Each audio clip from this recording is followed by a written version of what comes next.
Wimbo wa juu wa koi. Katika bwawa wanyama wengi waliishi. Koi mdogo alipenda kuogelea juu ya mto. Vyura wakamcheka. Kasa walisema alikuwa wa ajabu. Na quote, kwa nini kuogelea dhidi ya mtiririko? Na quote, aliuliza chura. Na quote, ni ngumu sana. Na quote, Tato alisema. Lakini koi akatikisa kichwa. Na quote, ninahisi furaha kwa njia hii. Na quote, alisema. Kering na alama ya reli 39. Ende alitazama kutoka juu.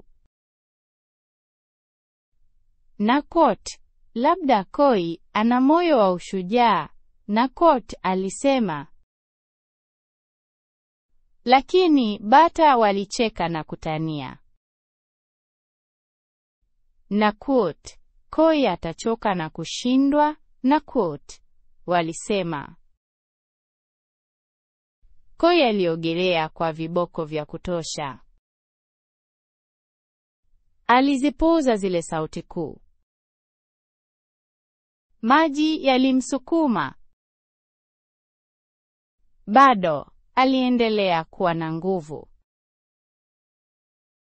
Siku moja, mawingu meusi yalikusanyika. Mvua ilinyesha kwenye bwawa.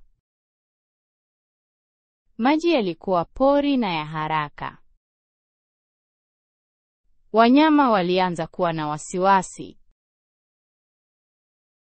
Chura alishikamana na jani. Kasa alijificha kwenye ganda lake. Bata walisokota kwenye miduara. Bwawa lilikuwa limejaa hofu. Lakini koi alikabili mkondo wa kasi. Aliogelea kwa nguvu dhidi ya mawimbi.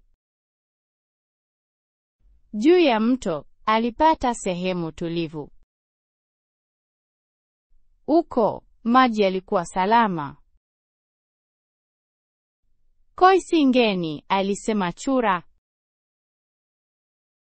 Na quote, ana nguvu. Na quote, Tato alisema.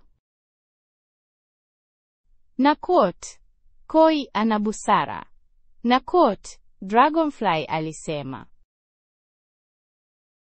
Kila mtu alimtazama kwa heshima. Koi aliimba wimbo wa upole. Ilisikika kupitia bwawa. Na quote, jiamini mwenyewe. Na quote, aliimba. Na quote, njia yako ni nguvu yako. Na quote.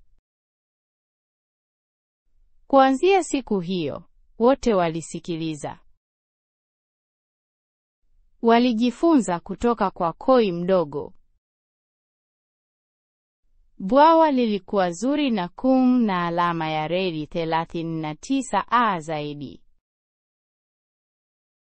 Na koi aliogelea kwa furaha juu ya mto.